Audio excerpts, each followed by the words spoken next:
Ms. Dean. Thank you, Chairman Adderholt, Ranking Member DeLauro, for holding this hearing, and I thank you, Secretary McMahon, for being here today. I want to start with the role of the Department of Education. I come at this as a mother, as a grandmother, a former teacher myself, a former state legislator with two grandmothers who were public school teachers. I have a lot of experience with the education system in Pennsylvania as well as the country. First, the history of the federal education involvement, and Ms. Watson-Coleman was getting at some of this that I'd like to build upon. Hey folks, welcome back to True Voice, where we speak truth to power and stand up for what really matters. Our democracy, our future, and our children. I'm Andrew, your host, and if you believe education is a cornerstone of liberty, hit that subscribe button and let's fight for it together. Today, we're reacting to a fiery exchange from a recent House hearing where Representative Madeleine Dean absolutely grilled Secretary McMahon over the administration's plan to shut down the Department of Education. Let's watch. Federal investments in education began to increase dramatically in the 50s and 60s and 70s, in tandem with the rise of the success of the civil rights movement. Americans finally began to recognize the vast inequalities in our education system. Thus, federal funding was used to improve education access for students from poor backgrounds, or minority students, for women, for people with disabilities, and other marginalized groups. Finally, Congress established the Department of Education in 1979, replacing the Office of Education. Secretary McMahon, it's alarming that you and the President want to turn that clock back. You take us back to a time before any federal oversight of education, before many of the programs that guarantee free and equal access to education for all Americans. You said as much in your testimony. After all the Department of Education's work to ensure equal access to education, you're embarking on the department's final mission? You intend to put yourself out of a job? That's a little jarring to me. If you were a pediatric oncologist, I'd welcome that. Let's get you out of a job through cures, through healing, through ending of pediatric cancer. But ending a department that is supposed to oversee the education of our very youngest, to guide their future? Have you taken the time to educate yourself about this history? I'd encourage you to go ask students who attended school back then. Black students, brown students, students with disabilities, students from poor families. What was access like for them before the Department of Education? Frankly, eliminating the Department of Education, to me, is rather Orwellian. The President and his administration don't want an educated populace. Why don't we just go back to the book 1984 if it hasn't been banned? It's clear to me, this administration wants an uneducated electorate, so that Mr. Trump and his courtiers can control thought, therefore control votes, and control the population. I'll note a secondary measure here that is going on.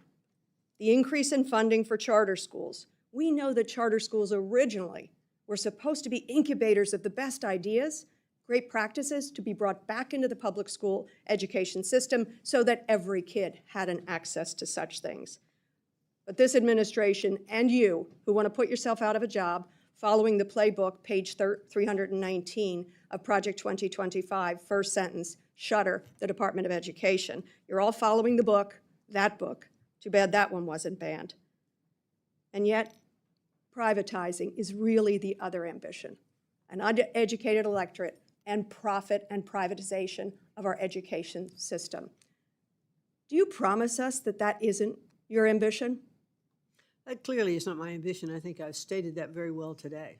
Then why in God's name do you want to shutter it? Why don't you want to protect kids with disabilities? Why don't you want to protect kids who have been every decade denied equal access simply because of how much their parents make, the zip code they live in, the color of their skin? Why are you shuttering a department that's supposed to lift up those children? Because those programs don't have to flow through the Department of Education, and they can flow through the state. I was a state legislator. That's called shift and shaft. I've spoken with the governor of Pennsylvania. They can't pick up the tab anymore for education of our students. Not to mention, it would be inequitable by state, by state, by state. Why are you in this job at all? If you don't have a dedication to the future of our children, why are you in this job? I, too, am a mother and a grandmother, and I want the best for my family going forward, Vouchers. for my grandchildren, for my great-grandchildren, and I hope to leave a legacy that we have established best practices for education that all the states can use. That would be a great legacy to be able to leave, to be able to show states these are some of the things that they can do. I think states have to look at their budgets. Madam Secretary, the legacy you will be leaving is that I shut down the Department of Education. How we educate our children determines not just their future, but our own. But I think it's a sad legacy you will leave. I yield back. The Department of Education is not educating anyone. Well, I can say this, and I will. Okay, wow, that was intense and absolutely necessary. Let me start by saying this. Representative Madeleine Dean is right on every single point. The Department of Education exists because we as a country decided decades ago that every child deserves a fair shot, regardless of race, zip code, income, or ability. And now, we got a secretary who openly admits her end goal is to abolish the very department she leads. That's not reform. That's sabotage. Let's be real here. This isn't about efficiency. It's not about state rights. This is about undermining public education so private corporations and charter schools can profit. This is about dismantling the idea of equal opportunity. Dean mentioned something key. Project 2025, a roadmap from the far right to shutter the Department of Education. Page 319, to be exact.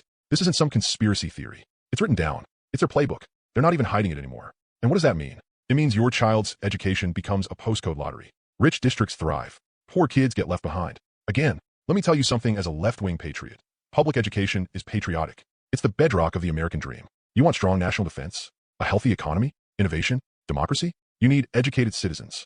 Stripping away federal protections for kids with disabilities, for minority students, for working-class families. That's not smaller government. That's cowardice masked as conservatism.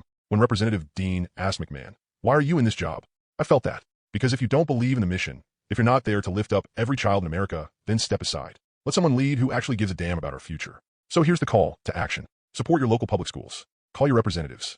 Stay loud, stay informed. Because this fight is bigger than one department. It's about the soul of this country. Don't forget to like, share, and smash that subscribe button. We're just getting started here on True Voice. I'm Andrew. See you next time, and stay loud, America.